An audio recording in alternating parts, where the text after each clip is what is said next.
Dear students, once again यह सेवक आपकी सेवा में। आज इस वीडियो में cross product of two vectors, पहले आप cross product of two vectors का कंडीशन बनाएं, उसके बाद न्यूमेरिकल में जाएंगे। कंडीशन है कि cross product of two diverging vectors होने चाहिए।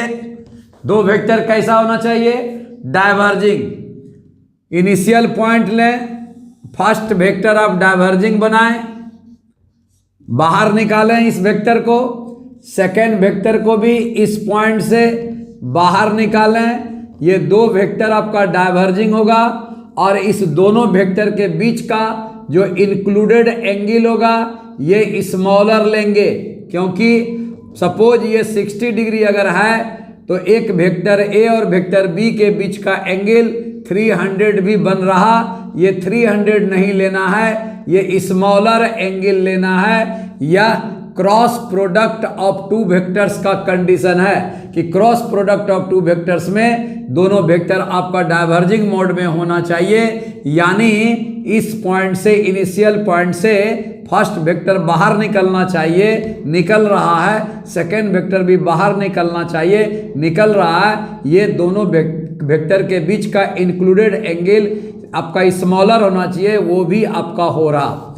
तब उसके बाद आप cross product of two diverging vectors बनाएं। Cross product of two diverging vector का वैल्यू वेक्टर ए क्रॉस बी के रूप में आते हैं। उसके बाद आप फर्स्ट का मॉड ले लें, इनटू बोलें, अब यहाँ सेकेंड का मॉड ले लें, यहाँ पर दोनों के बीच का एंगल का साइन ले लें, यहाँ पर साइन थीटा, और यहाँ पर ईटा कैप आप यहाँ पर नोट करें। सतर्क रहिएगा ईटा कैप से। ईटा कैप क्या है पूरी तरह से अभी जानकारी आपको मिलेगा, और इसी तरह से आपका न्यूमेरिकल बनाना है जैसे मैं बता रहा हूँ। पहले आप क्या करें कि सर ये आपका मॉड हो गया एब्सोल्यूट वैल्यू, बी आपका मॉड के रूप में एब्सोल्यूट वैल्यू, साइन थीटा आपका होगा, इनटू ईटा कैप होगा। अब ध्यान से समझे मैं क्या क्या बोलने जा रहा हूँ। पहली बात यह है कि ये ए बी साइन थीटा, ये टोटल मिला करके ये एरिया बनने जा रहे हैं। वो कैसे सर? तुरंत बताएंगे। A B sine theta area होगा और ये ईटा कैप होगा। अब जहाँ ईटा कैप पहले पता लग ले क्या है, तो ईटा कैप क्या है ये बनाना पड़ेगा न्यूमेरिकल में। अच्छे न्यूमेरिकल्स आपके नीट में पूछे जाते हैं, तो ईटा कैप आपको बनाने के लिए कहा जाता है कि ईटा कैप कैसे बनाइएगा। तो पहली बात, ईटा कैप है क्या? ईटा कैप बेटा एक यूनिट वेक्टर है, एक यूनिट वेक्टर है। यूनिट वेक्टर का मॉड कितना होता है सर? यूनिट वेक्टर का मॉड तो आपका 1 होता है। ईटा कैप का मॉड आपका 1 होगा। उसके बाद ईटा कैप एक ऐसा यूनिट वेक्टर है जो आपका गिवन डाइवर्जिंग वेक्टर ए पर नॉर्मल होगा, तो eta cap is normal to the vector a आपका होगा। उसी प्रकार ईटा कैप वेक्टर बी पर भी नॉर्मल होगा, तो eta cap is normal to vector b होगा।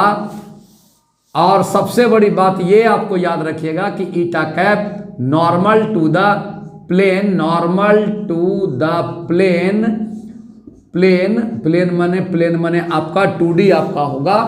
Normal to the plane made by vector A and vector b होगा, made by vector A and आपका वेक्टर बी होगा। बस इतना ही बात। अब आइए, जब यूनिट वेक्टर है सर, तो यूनिट वेक्टर का क्या काम होता है? बताइए यूनिट वेक्टर का क्या काम होता है? तो सर सपोज आपने बताया है कि x इक्वल टू अगर 4 सेंटीमीटर है और x डायरेक्शन का यूनिट वेक्टर अगर आपका i कैप है, तो इस चार को वेक्टर बनाने वाला, डायरेक्शन देने वाला i कैप होता है। इसलिए वेक्टर x अगर प्राप्त करना हो तो इसी वेक्टर x का मैग्नीट्यूड लेंगे इसी का यूनिट वेक्टर से मल्टीप्लाई करेंगे। जब आप यूनिट वेक्टर को किसी न्यूमेरिकल वैल्यू से इसी x के न्यूमेरिकल वैल्यू से मल्टीप्लाई करेंगे, ये 4 आपका वेक्टर में कन्वर्ट हो जाता है। यानी यूनिट वेक्टर का काम है कि किसी के मैग्नीट्यूड को डायरेक्शन बनाना, क्योंकि आपका मॉड ऑफ आई आपका 1 होता है, तो मैग्नीट्यूड पर तो कोई फर्क नहीं पड़ता, लेकिन x के मैग्नीट्यूड को ये डायरेक्शन बना देता है। कौन? Unit vector. तो रूल क्या बना कि सर अगर वेक्टर x बनाना है तो x का ही मैग्नीट्यूड लेना होगा और x का ही यूनिट वेक्टर लेना होगा। अब इसी तरह से यहाँ पर है बेटा कि वेक्टर a क्रॉस b अगर है तो सुनिए यहाँ पर क्या होगा कि आपको ये तो एरिया हो गया, इसका मतलब ये हो गया अगर ये यूनिट वेक्टर है, बगल में आपको क्या है, आपका ये न्यूमेरिकल वैल्यू है, बगल में ये न्यूमेरिकल वैल्यू है, तो इसका मतलब हुआ कि इस वेक्टर का ही ये मैग्नीट्यूड है, तो इस वेक्टर का ही ये मैग्नीट्यूड होगा, मैग्नीट्यूड है जो कि एरिया के रूप में है, और इसी का यूनिट वेक्टर होगा, इसी का यूनिट वेक्टर ईटा कैप होगा। इसका मतलब इस एरिया को, इस 4 को डायरेक्शन दे दिया 4i कैप जो कि वेक्टर x का लाया, उसी प्रकार एरिया को क्या कर दिया गया, डायरेक्शन दे दिया गया, जिसको नॉर्मल एरिया कहते हैं। ध्यान से रुकिएगा, ध्यान से रुकिएगा, नीट नहीं आप क्वेश्चन पूछा है कि सर नॉर्मल एरिया क्या होगा, तो नॉर्मल एरिया का मतलब एरिया इंटू ईटा कैप होगा। तो सर ईटा कैप कैसे निकालेंगे, तुरंत बता रहा हूँ, सुनिए, पहले आप दिमाग में डाल लें कि अगर आपको नॉर्मल एरिया निकालने के लिए कहा गया, नॉर्मल एरिया निकालने के लिए कहा गया, तो इसका मतलब वेक्टर ए निकालना है, इसका मतलब वेक्टर ए क्रॉस बी निकालना है। सुन लीजिए, इसी नॉर्मल एरिया को आप एरिया वेक्टर कहते हैं, एरिया वेक्टर भी कहते हैं। तो एक प्रॉब्लम पहले यहां से क्लियर कर लीजिए, उसके बाद हम जाएंगे ईटा कैप में। अभी तुरंत मैं बता रहा हूं, देखिए क्या होगा। वेक्टर ए क्रॉस बी बराबर normal area, normal area, normal area का value area and its unit vector होगा, जिसको ईटा कैप कहते हैं। दोनों को मल्टीप्लाई कर दीजिए। अब एक न्यूमेरिकल, उसके बाद फिर आप देखिएगा क्या बताएंगे। सर यूनिट वेक्टर के बारे में आपको तो बताया ये, लेकिन ये कंप्लीट आंसर नहीं है। केवल याद रखिएगा कि यूनिट वेक्टर एक ऐसा, ये यूनिट वेक्टर है, ईटा कैप एक यूनिट वेक्टर है। ये ईटा कैप वेक्टर ए पर नॉर्मल होगा, ये ईटा कैप वेक्टर बी पर नॉर्मल होगा, और ईटा कैप वेक्टर ए और वेक्टर बी से बने हुए प्लेन पर नॉर्मल होगा। ठीक, बट सर इसका डायरेक्शन कैसे, ये डायरेक्शन अगर बनाता है तो ईटा कैप का डायरेक्शन कैसे निकलेगा? तो सबसे बड़ी बात होती है कि ईटा कैप का डायरेक्शन आपका 2 मेथड से बनता है। एक बनता है राइट हैंड थंब रूल से, राइट हैंड थंब रूल से बनता है, या मैक्सवेल्स कॉर्क स्क्रू रूल से बनता है। मैक्सवेल्स कॉर्क स्क्रू रूल से बनता है। तो पहले दिमाग में डाल लें जो जो चीज बताया अभी। नॉर्मल एरिया का मतलब वेक्टर ए क्रॉस वेक्टर बी। अब नॉर्मल एरिया क्या है बताएंगे। नॉर्मल एरिया का एक फॉर्मूला और आया, area into eta cap. Eta cap vector A पर परपेंडिकुलर होगा, ईटा कैप वेक्टर बी पर परपेंडिकुलर होगा, ईटा कैप वेक्टर ए और वेक्टर बी से बने हुए प्लेन पर परपेंडिकुलर होगा। सब बताएंगे, पहले आप दिमाग में सेट कर लो। ईटा कैप का मैग्नीट्यूड तो 1 होगा, लेकिन ईटा कैप का जो डायरेक्शन होगा वो राइट हैंड थंब रूल से प्राप्त करेंगे, या मैक्सवेल्स कॉर्क स्क्रू रूल से प्राप्त करेंगे। लेकिन हम टेक्निक बताएंगे, राइट हैंड थंब रूल लगाने की जरूरत नहीं है, हम टेक्निक बता देंगे, तुरंत बन जाएगा ईटा कैप का डायरेक्शन। टेक्निक बता देंगे, कोई राइट हैंड रूल लगाना नहीं है, कोई मैक्सवेल्स कॉर्क स्क्रू रूल नहीं लगाना है। लेकिन आज का ट्रेंड क्या है, आज नीट का, कि सर एसर्शन पूछता है, ट्रू फॉल्स पूछता है, मैचिंग पूछता है, तो उसकी कंप्लीट थ्योरी तो जाननी पड़ेगी ना कि ईटा कैप का डायरेक्शन देने वाला कौन है, कैसे ईटा कैप का डायरेक्शन निकाला जाता है। वो राइट हैंड थंब रूल से निकलेगा, कॉर्क स्क्रू रूल से निकलेगा। उसके बाद सीख लीजिए, लेकिन लगाने नहीं कहेंगे, राइट हैंड थंब रूल लगाना नहीं है, टेक्निक से बना दीजिएगा, आंसर मिलना है। ठीक, तो सबसे पहले न्यूमेरिकल देखिए इसका। वेक्टर ए बराबर 2i कैप, वेक्टर बी बराबर 3j कैप। नॉर्मल एरिया आपको प्राप्त करना है, कुछ नहीं करना है। नॉर्मल एरिया का जो फॉर्मूला बनाया है कि वेक्टर ए बराबर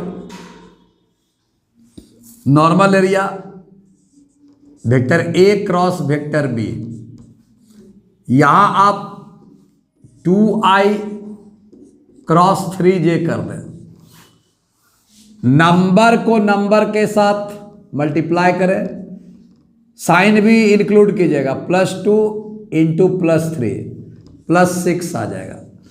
अब i क्रॉस j, वेक्टर को वेक्टर के साथ क्रॉस बोलिएगा, vector i cross vector j कैसे बनाइएगा। इसके लिए आपको सर्कुलर मेथड ट्रिक बता रहा हूं। अगर एंटी क्लॉकवाइज मूव कर रहे हैं तो प्लस लिखना है, यहां i भरिए, यहां j भरिए, यहां k भरिए। देखिए क्या होगा, i cap cross j cap, i cross j, जो बच गया वही आंसर आएगा। i क्रॉस j बचा क्या, k। Sign sir anti clockwise है तो प्लस देंगे। उसी प्रकार बोलिए, i का तो बात खत्म हो गया, अब j की बारी आई। j cross k, j cross k क्या होगा सर, जो बच गया तो j और k तो लिए हुए हैं, बच गया कौन, i ले लें, प्लस या माइनस, तो एंटी क्लॉकवाइज घूम रहे हैं इधर, ये प्लस आएगा। k क्रॉस i, अब आपकी बार k का बारी है, k क्रॉस i, तो बच गया क्या, j। एंटी क्लॉकवाइज है कि क्लॉकवाइज है, एंटी क्लॉकवाइज, प्लस हुआ कि माइनस होगा, प्लस होगा। अगर आप उल्टा चलते हैं, उल्टा क्लॉकवाइज, इसी को कर दीजिए, j क्रॉस i उल्टा, j cross i, j cross i उल्टा चले, बच गया क्या, k, तो उल्टा में माइनस कर दिया, k लगा के माइनस कर दीजिए, j खत्म हो गया। इस बार i की बारी, i cross k, i cross k, उल्टा चले हैं क्लॉकवाइज, बच क्या गया, j, क्या होगा, साइन क्लॉकवाइज में, उल्टा में माइनस। अब k की बारी, k cross j, k cross j क्या हो गया सर, जो बच गया वही आंसर आएगा, साइन माइनस आएगा। i को j के पास जाना होगा या j को i के पास जाना होगा। अब आपको कह देगा i क्रॉस i, तो i तो किसी के पास गया नहीं है, खुद के पास है, सेम का क्रॉस 0 वेक्टर होगा, j क्रॉस j सेम का क्रॉस 0 वेक्टर होगा, k क्रॉस k 0 वेक्टर होगा। क्लियर। अब आइए, अब i क्रॉस j दिया, i क्रॉस j दिया, आंसर होगा k। हो गया। अब बताइए, मैंने अभी लिखा है वेक्टर a क्रॉस b बराबर नॉर्मल एरिया, नॉर्मल एरिया आ गया। वेक्टर a क्रॉस b बराबर बेटा नॉर्मल एरिया का फॉर्मूला आपका a आ गया और ईटा कैप आ गया। अब मेरे साथ एकदम दिमाग लगाओ, यहीं पर अभी तुरंत हम मैग्नेट का प्रॉब्लम देंगे, अभी तुरंत मैग्नेटिज्म का प्रॉब्लम देंगे, इसलिए ध्यान दो। सर एरिया निकालने के लिए कहा तो कंपेयर करो पहले, vector a cross vector b तो है, ये नॉर्मल एरिया भी है, निश्चित है, नॉर्मल एरिया का फॉर्मूला भी है vector a cross b, vector a cross b, और एक फॉर्मूला नॉर्मल एरिया का है a और ईटा कैप, तो एरिया कितना हुआ 6। तो बस दिमाग लगाओ, अगर एरिया पूछा आराम से i का कॉफिशिएंट और जे का जो कॉफिशिएंट है उसका कॉफिशिएंट को मल्टीप्लाई कर दो, आई का कॉफिशिएंट 2, जे का कॉफिशिएंट 3। अगर वेक्टर ए और वेक्टर के बी के बीच का केवल एरिया निकालने के लिए कहा तो 2 इंटू 3 या 3 इंटू 2 कर दोगे, एरिया 6 हो जाएगा। क्लियर हो गया। अब नॉर्मल एरिया निकालने के लिए कहा तो बस वेक्टर ए क्रॉस बी करो, वेक्टर ए क्रॉस बी करो। क्लियर। 6 आया, के आया। अब बताओ ईटा कैप क्या है, यहां से मिलाओ। ईटा कैप एक यूनिट वेक्टर है, तो ईटा कैप के प्लेस पर क्या है, के कैप है, तो के कैप एक यूनिट वेक्टर निश्चित है। बहुत सुंदर, एकदम सुंदर है। आगे आइए। अब यूनिट वेक्टर का मॉड कितना होता है, 1 होगा। के कैप का मॉड 1 होगा। 6 पर कोई फर्क नहीं पड़ेगा, एकदम नहीं। अब आइए, के कैप यानी ईटा कैप नॉर्मल टू ए है या परपेंडिकुलर टू ए है। तो अब यहां से मैं बनाने जा रहा हूं, पहचानने जा रहा हूं। क्लियर। देखो अब इसको हटा रहा, इसको हटा देता हूं अभी।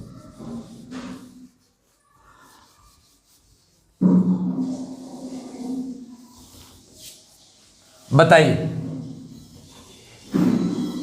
वेक्टर ए के कैप नॉर्मल टू वेक्टर है, नॉर्मल टू वेक्टर है। वेक्टर ए कितना है, 2i है। बनाइए, नॉर्मल टू वेक्टर है। देखिए ये आपका कितना है, एक्स एक्सिस। एक्स एक्सिस का यूनिट वेक्टर क्या कहलाता है, आई कैप। आई कैप आ गया। 2i कैप है, एकदम 2i कैप ले सकते हैं। 2 वैल्यू ले लीजिए यहां तक, और डायरेक्शन दिया हुआ है 2i कैप हो गया, वेक्टर ए हो गया। वेक्टर बी भी दिखा दीजिए, वेक्टर बी y है, y दिखा दें। y का यूनिट वेक्टर क्या होगा, जे कैप होगा। 3j कर दें, सपोज यहाँ 3j होगा, तो ये 3j हो गया, खत्म। अब के कैप कहाँ होगा, सर के कैप यूनिट वेक्टर क्या होगा, जेड का होता है, जेड एक्सिस का। जेड एक्सिस बनाते ऐसे हैं, ध्यान से समझिएगा मैं क्या बोल रहा हूं। लैंग्वेज बनाते इस प्रकार है, जेड एक्सिस जैसे वाई एक्सिस था, ये प्लस वाई प्लस जेड हो जाएगा। बनाते ऐसे हैं लेकिन समझते ऐसे हैं। क्यों सर, एक्स और जेड के बीच में 90 डिग्री का एंगल होता है, वाई और जेड के बीच में 90 डिग्री का एंगल होता है। तो ये चूंकि ये व्हाइट बोर्ड 2D है, इसलिए 2D में 90 डिग्री खड़ा करना मुश्किल है, ऐसे गिर जाएगा, इसलिए बनाते ऐसे हैं। तो बनाते ऐसे हैं, समझते ऐसे हैं, बनाते ऐसे हैं, समझते ऐसे। मैं 3 बार बोल रहा हूं, बनाते ऐसे हैं, समझते ऐसे हैं। क्लियर। अब के कैप कहाँ आया, सर के कैप तो ये है जेड का यूनिट वेक्टर है, के कैप। क्लियर। अब बताओ ईटा कैप यहां क्या बना है, के कैप। तो ईटा कैप यहां के कैप बना है, के cap perpendicular to vector A होना चाहिए। क्या K cap perpendicular to vector A नहीं है, परपेंडिकुलर टू वेक्टर ए नहीं है, यहां पे ये वेक्टर बी है। देखिए वेक्टर ए ये है, देख लीजिएगा वेक्टर ए ये है और के कैप यहां है। ध्यान से देखिए, यहां देख लेता हूं, वेक्टर ए ये है, देखिए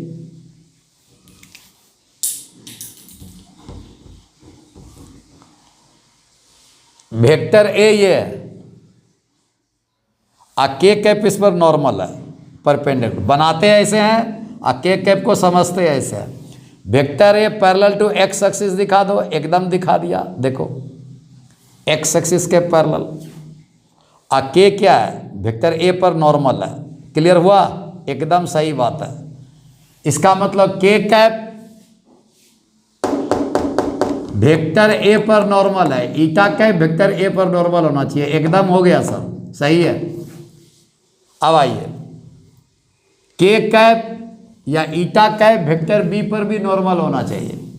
तो नॉर्मल बना दीजिए, के कैप वेक्टर बी पर नॉर्मल, के कैप वेक्टर 3J पर नॉर्मल। तो ये 3J है वाई एक्सिस। सर बनाते ऐसे हैं, समझते ऐसे हैं। देखो के कैप वेक्टर बी पर नॉर्मल, के कैप ऐसे होगा, नॉर्मल वेक्टर बी यहाँ है, थोड़ा दिखा दीजिए, वेक्टर बी इधर है, पैरेलल दिखा सकते हैं। ये वेक्टर बी हो गया, ये वेक्टर बी हो गया। अब वेक्टर के ऐसे बनाएंगे, बनाते ऐसे हैं, समझते ऐसे हैं। क्या के कैप वेक्टर बी पर नॉर्मल नहीं है? एकदम नॉर्मल है सर। इसका मतलब ये भी सही है, आंसर सही है। अब eta cap perpendicular to the plane, यानी k cap perpendicular to the plane made by vector A and vector b. इसका मतलब सबसे पहले वेक्टर ए और वेक्टर बी से बने हुए प्लेन पर नॉर्मल खड़ा कीजिए। वेक्टर ए और वेक्टर बी का प्लेन बनाइए, अब प्लेन पर नॉर्मल खड़ा कीजिए। क्या लिखा है? ईटा कैप परपेंडिकुलर है, नॉर्मल है to the plane made by vector A and vector B. Vector A and vector B से बने हुए प्लेन पर ईटा कैप खड़ा है या नॉर्मल है। तो पहले वेक्टर ए और वेक्टर बी से बना हुआ प्लेन बनाइए। देखिए बनाने जा रहा हूं। निश्चित प्लेन का मतलब सर 2D, वेक्टर ए ये है, वेक्टर बी ये है। प्लेन क्या बनेगा? प्लेन एक रेक्टेंगल बनेगा। यहाँ पे कुछ नहीं करना है, हो गया। ये प्लेन हो गया साहब, प्लेन। वेक्टर ए और वेक्टर बी आपका 3J है, या ये वेक्टर ए है 2I है, ये 3J है। ये प्लेन हो गया। अब देखिए ये प्लेन पर खड़ा है कि नहीं है? ये प्लेन है, बनाते ऐसे हैं, समझते ऐसे। देखिए इस प्लेन पर ये के कैप खड़ा है कि नहीं है? के कैप या eta cap is normal to the plane made by vector A and vector B. Vector A and vector B से बने हुए प्लेन पर ईटा कैप आपका नॉर्मल होता है, एकदम खड़ा है। देखिए ये बैठा हुआ है, इस पर ये खड़ा है, इस पर ये खड़ा है। ये काम खत्म हो गया। अभी तक मैंने ईटा कैप निकाला है, बट डायरेक्शन अभी तक किधर गया है, डायरेक्शन किधर जाएगा ये पता नहीं है, डायरेक्शन पता नहीं है। बट अभी तक के कैप इस पर नॉर्मल 2I और 3J पर नॉर्मल है। तो ये तो पहले दिमाग में डाल लो आराम से कि ऐसे बनते हैं। बट 1 मिनट में बनेगा। अभी मैं एक्सप्लेनेशन कर रहा हूं ताकि क्वेश्चन का आंसर आप सब करके चले आओ। ये आपका हो गया। अब डायरेक्शन कैसे निकालेंगे पहले नोट करो। डायरेक्शन ये है कि अगर वेक्टर ए और वेक्टर बी, सुनो मैं क्या बोल रहा हूं, यहां पर है कि वेक्टर ए को वेक्टर बी के पास जाना है, यानी वेक्टर आई को वेक्टर जे के पास जाना है। देख लो वेक्टर आई वेक्टर जे के पास गया।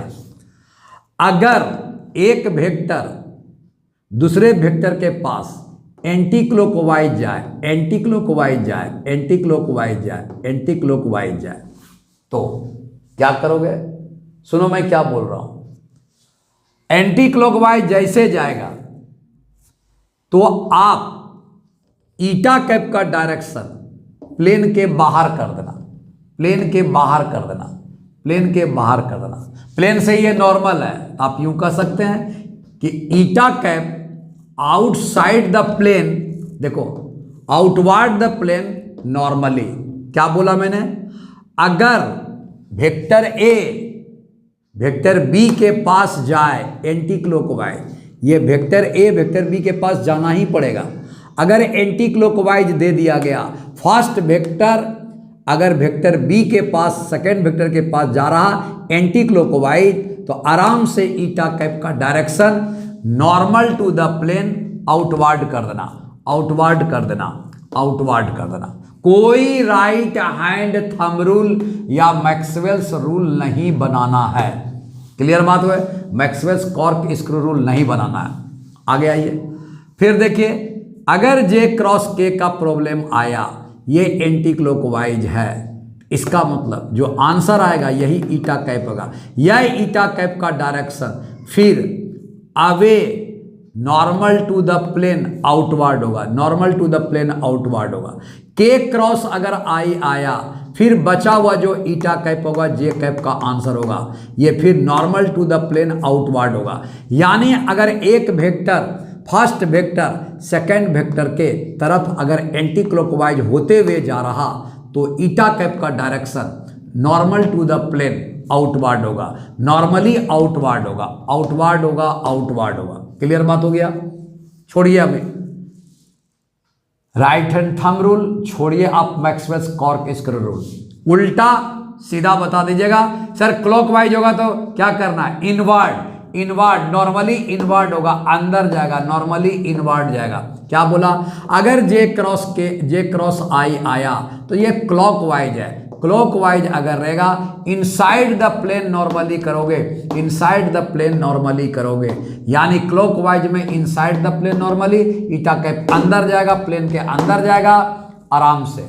अगर कॉपी अगर आपको दिया गया है, देख लीजिए, अगर ये आपका बुक है, ये अगर आपका ये बुक है, ईटा कैप का डायरेक्शन ये अगर दिखाना है, समझ गए? कुछ नहीं करना है, ये प्लेन के आउटवर्ड गया, प्लेन के आउटवर्ड गया। आउटवर्ड अगर है वेक्टर ए क्या हुआ? एंटी क्लॉकवाइज होते हुए वेक्टर बी के पास गया होगा। एंटी क्लॉकवाइज का रोटेशन अगर हो गया फर्स्ट वेक्टर का वेक्टर बी के तरफ जाने के दरमियान तो ईटा कैप का डायरेक्शन क्या होगा? Sir outward, normal to the plane तो है ही है, नॉर्मली आउटवर्ड जाएगा। अगर क्लॉकवाइज अगर आ गया, क्लॉकवाइज वेक्टर ए से वेक्टर बी जाने के दरमियान अगर क्लॉकवाइज का रोटेशन आ गया तो क्या हुआ? ईटा कैप का डायरेक्शन क्या होगा? Normal to the plane, inside the plane होगा, normally inside the plane, normally normal to the plane inside, या इनसाइड नॉर्मली जाएगा, अंदर जाएगा। देखो अंदर जा रहा, कोई तकलीफ नहीं होना चाहिए इस बात को समझने में। अंदर अगर गया नॉर्मली ईटा कैप तो वेक्टर वेक्टर बी के पास कैसे जाएगा? क्लॉकवाइज। अगर आउटवर्ड चला गया कौन? ईटा कैप का direction normally, normal to the plane outward अगर चला गया तो क्या कहोगे? क्या कहोगे? वेक्टर ए वेक्टर के बी के पास में एंटी क्लॉकवाइज होते हुए गया होगा। क्लियर हो गया? अब एक बात और पूछता है, मैं ऑब्जर्वर हूं, मेरी आंख देखो यहाँ, अगर ये ऐसे भागा, आउटवर्ड नॉर्मली भागा तो ये ईटा कैप क्या होगा? टुवार्ड द ऑब्जर्वर गया। क्या गया? Toward the observer. Toward the observer बोले या आउटवर्ड नॉर्मली बोले तो क्या बोलोगे? वेक्टर ए और वेक्टर बी का rotation anti clockwise, vector A का रोटेशन वेक्टर बी की तरफ एंटी क्लॉकवाइज होगा। अब देखो ये अंदर गया, इनसाइड द प्लेन गया तो मेरे आंख से दूर जा रहा, मेरे आंख से अगर दूर गया तो क्या बोलोगे? बोलो अवे फ्रॉम द ऑब्जर्वर। अगर ईटा कैप गया इसका मतलब वेक्टर ए का रोटेशन या वेक्टर ए का घूमना क्लॉकवाइज हो गया होगा बी की तरफ जाने के लिए। वेक्टर ए का रोटेशन किधर होगा? क्लॉकवाइज होगा। किस पर्पस के लिए? वेक्टर बी से मिलने के लिए। क्लियर होना चाहिए। मैंने कुछ भी नहीं बताया है, इतना जान लो। अब बताइए यहां पर क्या है? आई क्रॉस जे बोला गया है, आई क्रॉस जे है सर, एंटी क्लॉकवाइज है, एंटी क्लॉकवाइज है तो के कैप किधर जाएगा? ये जाएगा इस प्लेन के व्हाइट बोर्ड के आउटवर्ड जाएगा, आउटवर्ड जाएगा, आउटवर्ड जाएगा। और प्लेन के क्या होगा? नॉर्मल। आउटवर्ड और नॉर्मल दोनों मिला के बोलो नॉर्मली आउटवर्ड, नॉर्मली आउटवर्ड निकलेगा, नॉर्मली आउटवर्ड होगा। और मैं ऑब्जर्वर यहाँ हूं, देख लो मैं ऑब्जर्वर, मेरी आंख यहाँ पर है तो टुवार्ड द ऑब्जर्वर जाएगा। क्लियर? बोलो अब बताओ। यहां देखो सब एंटी क्लॉकवाइज है, मेरे साथ बोलो के कैप किधर जाएगा? सर आई क्रॉस जे आपका एंटी क्लॉकवाइज है, इसका मतलब के कैप का आउटवर्ड नॉर्मली जाएगा toward the observer. J cross के है कहाँ जाएगा? आउटवर्ड नॉर्मली जाएगा, आउटवर्ड नॉर्मली जाएगा toward the observer. J cap कहाँ जाएगा? सर के क्रॉस आई है, ये आपका क्या है? बोलिए एंटी क्लॉकवाइज गया हुआ है, इसका मतलब जे कैप जो जाएगा वो आउटवर्ड नॉर्मली जाएगा toward the observer. J cross i क्या जाएगा? सर ये आपका क्या है? क्लॉकवाइज है, उल्टा है, टुवार्ड द क्या होगा? देखो टुवार्ड का इनसाइड द प्लेन होगा नॉर्मली, इनसाइड द प्लेन अंदर जाएगा, प्लेन के अंदर जाएगा नॉर्मली, यानी आपका क्या होगा? अवे फ्रॉम द ऑब्जर्वर जाएगा, ये भी अवे फ्रॉम द ऑब्जर्वर, ये भी away from the observer, inside the plane जाएगा, इनसाइड द प्लेन जाएगा, नॉर्मली जाएगा, नॉर्मली जाएगा, खत्म। ये अगर आप दिमाग लगाते हो तो मैं नहीं समझता कि आपका प्रॉब्लम रुकेगा। अब सीधा बात अब दिमाग में रखोगे, काफ़ी कुछ मैंने बता दिया कि सर यहाँ पर अगर नॉर्मल एरिया निकालने के लिए कहा तो एरिया सीधा 2 × 3 कर दोगे 6, आई क्रॉस जे क्या कर दोगे के सर, आई क्रॉस जे के, खत्म आंसर, खत्म। तब इतना आसान कर दिया।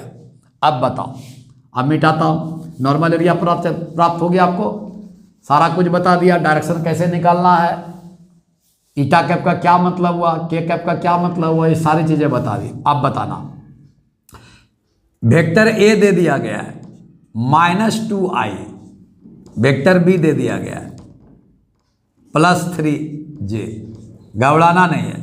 नॉर्मल एरिया प्राप्त करने के लिए कहा, कुछ भी नहीं करना है, -2 × 3 -6 कर दो, खत्म। आई क्रॉस जे, आई क्रॉस जे क्या हो गया, के आ जाएगा। माइनस अगर वेक्टर में आता है तो डायरेक्शन बताता है, तो यहाँ कर दो, 6 कर दो, -k कर दो, खत्म। माइनस यहाँ लगा दो, फिर ध्यान देना प्लस माइनस सब बता रहा हूँ, आराम से -2 × -3 कर, ये -3 × 3 कर दो, -6 हो गया। आई क्रॉस जे कर दो, कुछ दिमाग नहीं लगाना है, आई क्रॉस जे के हो गया। अब ये डायरेक्शन वेक्टर क्वांटिटी होता है, ये क्रॉस प्रोडक्ट एक वेक्टर क्वांटिटी है भैया, देख लीजिए, ईटा कैप आ गया, वेक्टर बना चुका है, वेक्टर क्वांटिटी है। तो ये क्या हो गया, वेक्टर में डालो, 6 - k आ गया, -k का क्या मतलब हुआ, देखो -k आया है, माइनस का मतलब क्लॉकवाइज घुमा हुआ, के बचा हुआ है, के बचा हुआ है, तो यहाँ क्या होगा, उल्टा हो जाएगा, J क्रॉस I बराबर -k होगा, J क्रॉस I बराबर -k होगा। क्लियर हुआ, -k हो चुका है। इसका मतलब ये ईटा कैप का डायरेक्शन है, ईटा कैप का डायरेक्शन कहाँ जाएगा, इनसाइड द प्लेन नॉर्मली, अंदर जाएगा, अंदर जाएगा, अंदर। मैंने माइनस अंदर बता दिया है, चिंता मत करना, प्लस में आउटसाइड जाएगा, प्लस में आ जाए आंसर यहाँ। तो नॉर्मली आउटसाइड बोलना, टुवर्ड द ऑब्जर्वर बोलना, माइनस अगर आंसर है, इनसाइड द प्लेन नॉर्मली बोलना, inside the white board normally बोलना। क्लियर बात हुआ, एकदम क्लियर हो गया सर। क्या आपने मैक्सवेल्स कॉर्क स्क्रू रूल लगाया, क्या राइट हैंड थंब रूल लगाया, कुछ भी नहीं लगाया। चलिए यहाँ तक तो आपको मैंने बता दिया, नॉर्मल एरिया के बारे में भी बता दिया। अब ध्यान से समझो, अब इससे अब फिजिक्स का एप्लीकेशन लेके आओ।